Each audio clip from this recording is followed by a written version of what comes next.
Hello दोस्तों, स्वागत करते हैं आप सबका इस यूट्यूब चैनल में। दोस्तों, इस वीडियोज में हम लेकर आप सभी के लिए क्लास 10th वालों के लिए यहाँ पे साइंस विज्ञान का एक और मॉडल सेट प्रैक्टिस क्वेश्चंस को लेकर ये सारे क्वेश्चन प्रीवियस ईयर में पूछे जा चुके हैं।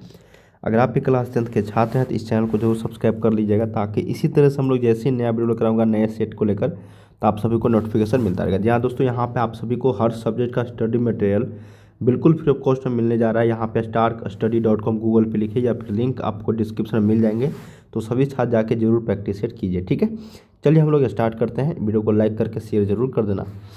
पहला क्वेश्चन को देखते हैं। यहाँ पे साइंस का मॉडल सेट का क्वेश्चन है ये सारे, कि किस दर्पण का फोकस दूरी ऋणात्मक लिया जाता है। काफ़ी शानदार प्रश्न है कि किस दर्पण का फोकस दूरी जो है ऋणात्मक लिया जाता है। आप सबको पता ही होगा, वो दर्पण का नाम है अवतल दर्पण। कौन सा? अवतल दर्पण। अवतल दर्पण जो होते हैं, और लेंस का अगर किस लेंस का फोकस दूरी पॉजिटिव होती है ना, ये अगर पूछ दिया जाए तो उत्तल लेंस होगा। अगर दर्पण की बात आए तो वो अवतल दर्पण होता है। ठीक है, तो याद रखिएगा यहाँ पे। चलिए ऑप्शन नंबर यहाँ पे बी हो जाएंगे। नेक्स्ट क्वेश्चन यहाँ पे, कि लेंस की फोकस दूरी एफ और वक्रता त्रिज्या आर में क्या संबंध है। बहुत ही शानदार प्रश्न है। एफ बराबर आर बाय टू, क्या हो जाएगा? एफ बराबर R by two is the right. Option number B यहाँ पे, दो का क्या हो जाएगा? यहाँ पे बी हो जाएगा। ठीक है, लेंस की फोकस दूरी और वक्रता त्रिज्या जो आर में संबंध होता है, या तो आर बराबर 2f दिया रहेगा या फिर एफ बराबर क्या होगा? R by two. ठीक है, नेक्स्ट क्वेश्चन, कि निम्नलिखित में से किस माध्यम का अपवर्तनांक अधिक है। काफ़ी शानदार है, सभी को शायद पता ही होगा कि किस निम्नलिखित में से किस माध्यम का अपवर्तनांक जो है सबसे अधिक होता है। तो ये होता है आपका किसका? तो हीरा का। क्या होता है? हीरा का सबसे अधिक अपवर्तनांक होता है। कितना? तो 4.2 है ना, याद रखिएगा। 2.4 होता है या फिर 4.2, आप लोग बताना कमेंट में। लेकिन सबसे ज़्यादा क्या होता है? हीरा का ही होता है। मैं अभी बोल रहा हूँ कितना होता है इसका। ठीक है, 2.42 शायद ही होता है। चलिए नेक्स्ट क्वेश्चन, कि सामान्य दृष्टि के लिए सुस्पष्ट दृष्टि की अल्पतम दूरी जो होती है वो कितनी है। बहुत ही शानदार है भाई। सामान्य दृष्टि के लिए सुस्पष्ट दृष्टि की 25 सेंटीमीटर। आप सभी को पता ही होगा कि सभी को 25 सेंटीमीटर तक की वस्तु को हम लोग साफ साफ देख सकते हैं, है ना। नेक्स्ट क्वेश्चन, कि श्वेत प्रकाश का कौन सा रंग वर्ग किसी प्रिज्म से गुजरने के पश्चात सबसे कम झुकता है। भाई देखो, ये होता है आपका क्या? प्रिज्म। ठीक है, यहाँ से अगर प्रकाश, श्वेत प्रकाश गया तो 7 रंगों में विभक्त हो जाता है। तो ये ऊपर में कौन सा रहता है बताओ? ऊपर में रहता है आपका रेड, नीचे में आपका बैंगनी होता है। सबसे कम झुकने वाला आर, इसका मतलब जो ऊपर जो रहेगा वही ना सबसे कम झुकेगा, और सबसे ज़्यादा झुकने वाला बैंगनी। ठीक है, और सबसे कम झुकने वाला वो हो जाएगा लाल। ऑप्शन नंबर सी हो जाएंगे। क्या हो जाएंगे यहाँ पे? सी। ठीक है, सबसे कम जो झुकता है वो क्या होता है? लाल।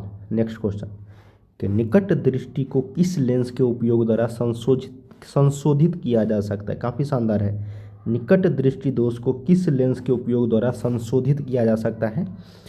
तो निकट और अवतल लेंस, याद रखिएगा। देखिए मैं आपको बता देता हूँ, निकट और दूर में अगर निकट पूछा जाए ना तो ये अवतल होगा। ठीक है, अगर दूर पूछा जाए तो ये होगा उत्तल। क्यों? देखो ट्रिक, निकट बोलो, निकट में अ आता है ना तो अवतल, दूर दूर में ऊ आ रहा है तो उत्तल। इस तरीके से याद रखोगे तो कभी नहीं भूलोगे। ठीक है, निकट अवतल, दूर उत्तल। ठीक है, तो ऑप्शन नंबर ए यहाँ पे हो जाएंगे।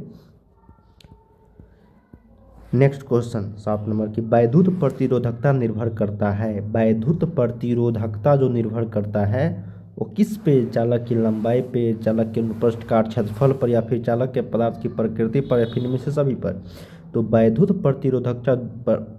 प्रतिरोधकता निर्भर जो करता है, ये करता है आपका किस पे? सभी पे। चालक की लंबाई पे भी करेंगे, अनुप्रस्थ काट के क्षेत्रफल पे भी करेंगे, और चालक के पदार्थ की प्रकृति पर भी करेंगे। ठीक है, ये सभी होता है वैद्युत प्रतिरोधकता निर्भर करने के लिए। तो इनमें से सभी ऑप्शन हो जाएंगे। नेक्स्ट क्वेश्चन 8 नंबर, कि विद्युत शक्ति का एसआई मात्रक होता है। काफ़ी शानदार है। Electric power. क्या होता है? Electric power. ठीक है, क्या होता है इसका एसआई मात्रक? भाई देखो, विद्युत शक्ति का एसआई मात्रक, काफ़ी सारे मात्रक है लेकिन जैसी एसआई मात्रक बोल दिया जाए ना, एसआई मात्रक समझ पता है ना, एसआई पद्धति के द्वारा है ना, इंटरनेशनल सिस्टम जो होते हैं ना वो, उसके द्वारा अगर बनाया एक ही मतलब मात्रक होता है, यूनिट होता है उसका। तो विद्युत शक्ति का एसआई मात्रक अगर पूछा है तो वाट होगा। इसके व्यवहारिक मात्रक काफ़ी सारे हैं, जैसे एनर्जी का जो एसआई मात्रक है वो सिर्फ और सिर्फ क्या है, जूल है भाई। क्या है, ऊर्जा का मात्रक क्या होता है, जूल होता है।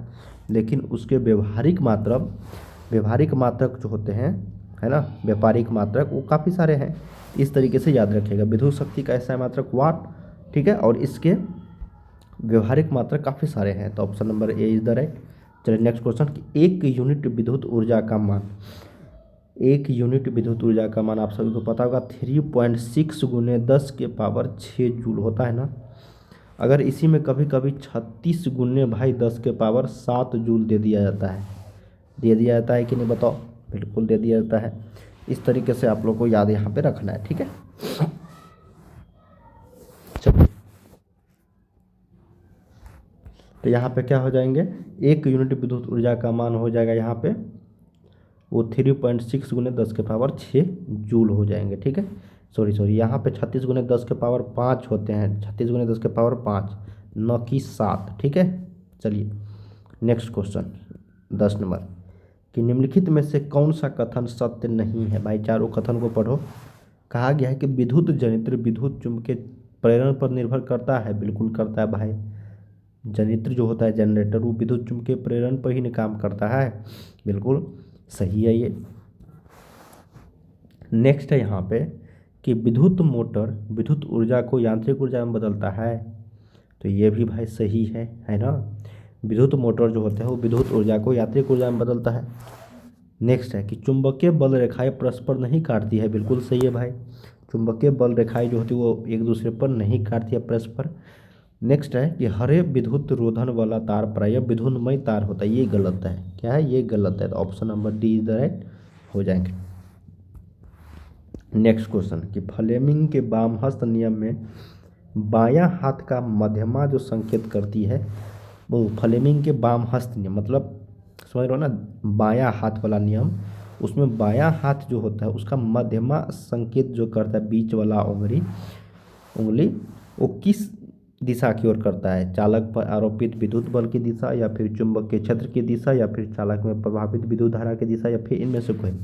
अगर आप लोग पढ़े होंगे फ्लेमिंग के वामहस्त नियम में बायां हाथ का जो मध्यमा होती है वो जो उंगली होती है वो किस ओर निरूपित करती है, तो वो विद्युत धारा की दिशा की ओर निरूपित करती है, मतलब विद्युत धारा को इंगित करते हैं, ठीक है, संकेत करती है। तो याद रखिएगा option number C is the right. चलिए नेक्स्ट क्वेश्चन कि चुंबक के भीतर चुंबकीय क्षेत्र रेखाओं की दिशा क्या होती है। भाई चुंबक के भीतर चुंबकीय क्षेत्र रेखाओं की जो दिशा होती है वो होती है आपका दक्षिण ध्रुव से उत्तर ध्रुव की ओर, मतलब साउथ पोल से नॉर्थ पोल की ओर होती है ना, याद रखिएगा। अगर ये मान लो मैग्नेट है तो ये साउथ से नॉर्थ होते हैं, ऑप्शन नंबर बी। नेक्स्ट कि नाभिकीय ऊर्जा का स्रोत निम्नलिखित में से कौन सा है। तो नाभिकीय ऊर्जा का जो स्रोत है यूरेनियम, सोडियम, कार्बन, इनमें से सभी, तो ये हो जाएगा सिर्फ और सिर्फ यूरेनियम। क्या हो जाएगा, यूरेनियम, क्योंकि पता होगा नाभिकीय जो होते हैं वो यूरेनियम ही होते हैं यहाँ पे। चलिए नेक्स्ट क्वेश्चन कि कली चूना का रासायनिक अनुसूत्र क्या होता है। कली चूना, भाई कली चूना का रासायनिक अनुसूत्र ये होता है CaO, कैल्शियम ऑक्साइड, कली चूना। जल के वैद्युत अपघटन में कैथोड पर कौन सा गैस मुक्त होता है, कैथोड। एनोड आप लोग को पता होगा, कैथोड पे है ना नेगेटिव और एनोड पे पॉजिटिव। तो जल के वैद्युत अपघटन में कैथोड पर जो गैस मुक्त होता है, फ्री जो होते हैं, वो उस गैस का नाम है हाइड्रोजन। क्या है, हाइड्रोजन। बेकिंग सोडा का रासायनिक सूत्र, तो बेकिंग सोडा का दूसरा नाम है सोडियम बाइकार्बोनेट, ठीक है। तो NaHCO3 बेकिंग सोडा, ठीक है, जिसको हम लोग खाने के सोडा भी बोलते हैं। चलिए नेक्स्ट क्वेश्चन कि कौन सा पदार्थ नीले लिटमस पत्र को लाल कर देता है। तो नीले लिटमस पत्र को लाल, तो वो होता है अम्ल। क्या होता है, अम्ल, ठीक है। अगर लाल को नीला कर रहा है भाई तो वो होगा क्षार, अगर नीले को लिटमस लाल कर रहा है तो वो होगा अम्ल, ठीक है, याद रखिएगा। मिल्क ऑफ मैग्नीशिया का pH मान क्या होता है। तो मिल्क ऑफ मैग्नीशिया आखिर होता क्या है ये समझना है आपको। तो मिल्क ऑफ मैग्नीशिया एक क्या होती है यहाँ पे भाई, क्षारीय होता है। ठीक है, यहाँ पे 10.5 हो जाएगा ऑप्शन नंबर डी। निम्नलिखित में से कौन सा अधातु चमकीला है? तो चमकीला जो यहाँ पे ब्रोमीन ही है अधातु, जो थर्मामीटर से में पता होगा आप लोगों को यूज किया जाता है, जो चमकते रहता है ना पहले वाला थर्मामीटर में, अब तो नया नया आने लगा है। नेक्स्ट क्वेश्चन है कि निम्नलिखित में से कौन सा धातु अत्यधिक अभिक्रियाशील है? तो अत्यधिक अभिक्रियाशील वाला धातु जो यहाँ पे वो सोडियम हो जाएंगे Na। ठीक है, नेक्स्ट क्वेश्चन 21 नंबर कि ऑक्सीजन परमाणु के बाह्यतम कक्षा में इलेक्ट्रॉनों की जो संख्या होती है वो कितनी होती है? तो ऑक्सीजन परमाणु के बाह्यतम कक्षा में इलेक्ट्रॉनों की जो संख्या होती है वो होती है आपका 6। क्या होता है? 6। Option number B is the right. चलिए नेक्स्ट क्वेश्चन